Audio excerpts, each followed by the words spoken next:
झाड सापडलं का ग? अगं इथं आहे पण खूप छोटं आहे. तिथे ना फोटो छान नाही ना. हो जा ना, ज्यूस घेऊन या ना. उपवास आहे आज माझा. अगं तुझा उपवास आहे ना, मला का उपाशी ठेवलंय? तुम्ही जर माझ्या आधी जेवले ना तो उपवास लागू होणार. जा. तुझं झालं का ताट रेडी? अगं बाई या माणसाला ना मी धागा आणायला लावला आणि यांनी ना गोदर शिवायचा धागा घेऊन आले. अहो थोडी मदत करा ना, मी तुमच्यासाठीच सजली ना. माझ्यासाठी का फोटो काढण्यासाठी? जास्त बोलू नका, यमुना वडावरच राहतो.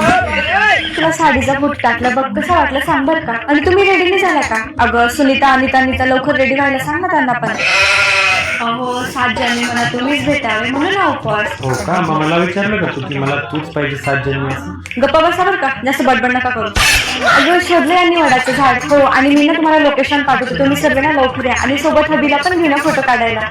मी वडाला फेऱ्या मारल्या ना तेव्हाच तुमचं सॉफ्टवेअर अपडेट होईल. अहो सावित्रीच्या प्रेमामध्ये इतकी ताकद होती ना की यमाला सुद्धा सत्यवानाला सोडावं लागलं.